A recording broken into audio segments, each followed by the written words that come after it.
Student, आज का जो हमारा टॉपिक है वो मैं आपके साथ डिस्कस करूंगी मेरिट्स एंड डीमेरिट्स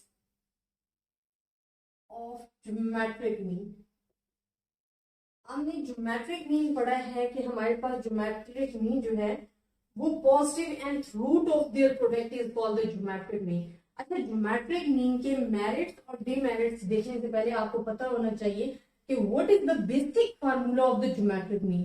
तो ये हमारे पास ऑब्जर्वेशन होती हैं जो कि हम पढ़ चुके हैं, पावर nth होती है और पॉजिटिव पावर इसकी होती है, रूट की n पावर होती है। अब स्टूडेंट, हमने जो डेफिनेशन पढ़ी थी ज्योमेट्रिक मीन की, हमने कहा था कि positive nth root of their product is called the geometric mean. Positive nth root of their product is called the geometric mean. अब हम डिस्कस करेंगे इसके मेरिट्स। मेरिट्स इसके क्या है, कहाँ कहाँ पे यूज होती है, किस चीज के लिए बेनिफिट्स है, ये तमाम चीजें पढ़ेंगे। सबसे पहले it is rigorously defined by the mathematically formula. Mathematically इसे हम जो है वो एक्सप्लेन कर सकते हैं। आपने इसके फार्मूलाज देखे हैं लॉग वाले, वो मैथमेटिकली फार्मूलाज जो है ना वो इस पे अप्लाई हो सकते हैं कि फॉर द ग्रुप डेटा के लिए फार्मूला क्या है, फॉर द अनग्रुप डेटा के लिए फार्मूला क्या है। जो हमने फार्मूला पढ़े ना कि आपने ज्योमेट्रिक मीन फाइंड करना होता है, तो हमारे पास होता है एंटीलॉग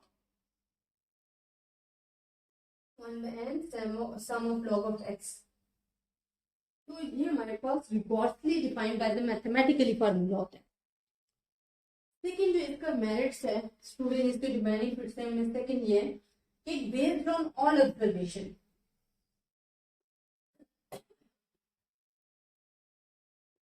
स्टूडेंट, आप देख चुके हो कि जितनी भी इसकी ऑब्जर्वेशंस हैं, आपने एग्जांपल किए हैं प्रीवियस वीडियोस में, अभी एक भी मिस होगी तो आपका आंसर सही नहीं आता। आपने तमाम की तमाम ऑब्जर्वेशंस लेनी होती हैं, इसमें कोई भी ऑब्जर्वेशंस आपने मीन की तरह स्किप नहीं करनी होती। तो ये इससे पॉजिटिव पॉइंट है कि ये अपनी तमाम ऑब्जर्वेशन पे बेस कर रहा है, ये तमाम की तमाम ऑब्जर्वेशंस को इंक्लूड कर रहा है।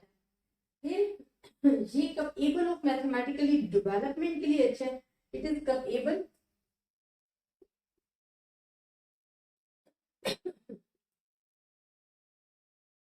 मैथमेटिकली डेवलपमेंट, जैसे कि हमने डिस्कस किया कि अगर मैथमेटिकली ट्रीटमेंट इस पे अप्लाई हो सकता है तो ये कैपेबल ऑफ मैथमेटिकली डेवलपमेंट होता है, बिकॉज लॉग यूज हो रहा होता है। ये तमाम चीजें हमारे पास आ रही है। हमारे पास जो मेन इसका होता है ना, it is less affected by the extreme values.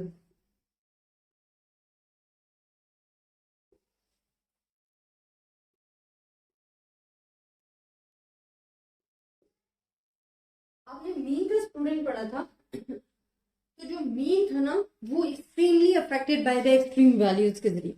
Extreme values basically क्या होती हैं, जैसे कि आपके पास आ रही है वैल्यू 0.5, एकदम से आगे 10, एकदम से आगे 2000, तो this is the extreme values हैं। ठीक है, तो एक्सट्रीम वैल्यूज जो कि एकदम से ज्यादा हो जाती है, कम हो जाती है, उनसे मीन जो था हमने कहा था it's greatly affected by the extreme values.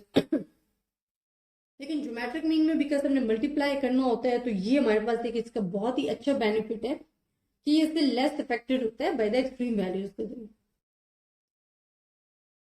अब अगर हम डीमेरिट्स देखते हैं, और ये इजी टू कैलकुलेट होता है, इजी टू अंडरस्टैंड है, इजी टू डिफरेंशिएट है। जिस तरह लॉग में फ्रीक्वेंसी डेटा वाला हमने फार्मूला डिस्कस किया, अनग्रुप डेटा के लिए डिस्कस किया, इजीली कैलकुलेट कर सकते हैं।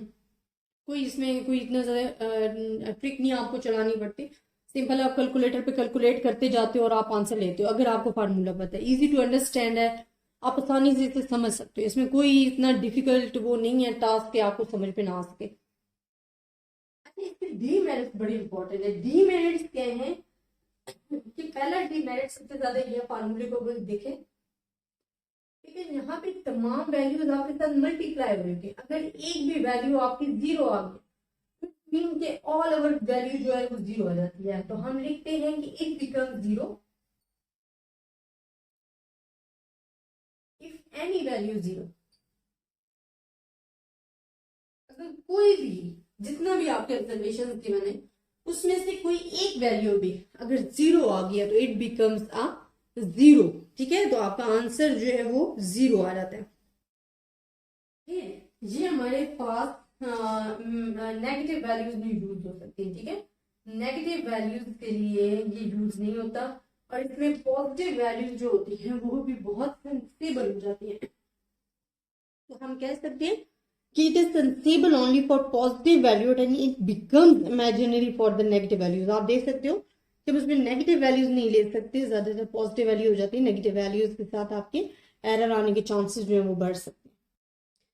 अच्छा, इसमें हमारे पास अगर नेगेटिव वैल्यूज आ जाती है तो it can not be concluded. अगर कोई भी वैल्यू जीरो आ गई है तो it becomes all over zero.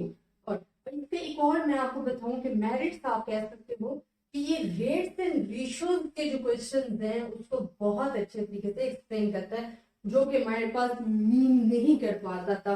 तो हम कह सकते हैं जो ज्योमेट्रिक मीन वो है कि it is rigorously defined by the mathematically formula होता है, it based on all observations होता है, it is amenable to mathematical treatment in certain cases, it gives equal weightage to all observation, this is the most important, it gives equal weightage to all data, कि ये तमाम values को equal importance दे रहा होता है, because product ले रहे होते हैं, इसमें एक्सट्रीम वैल्यूज लेस अफेक्टेड होती हैं, आपकी तमाम वैल्यूज आपस में मल्टीप्लाई होकर एक वैल्यू बन जाती हैं और ये इक्वल वेटेज प्रोवाइड कर रहा होता है।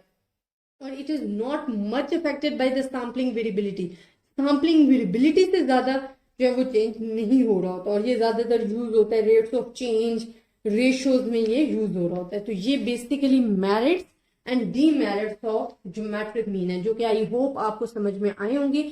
अगर आपको फिर भी किसी किस्म की कंफ्यूजन है तो स्टूडेंट नाम से डिस्कस कर सकते हो। ज्यादा से ज्यादा स्टूडेंट्स के साथ शेयर कीजिएगा, अपनी दुआओं में याद रखिएगा। अल्लाह हाफिज।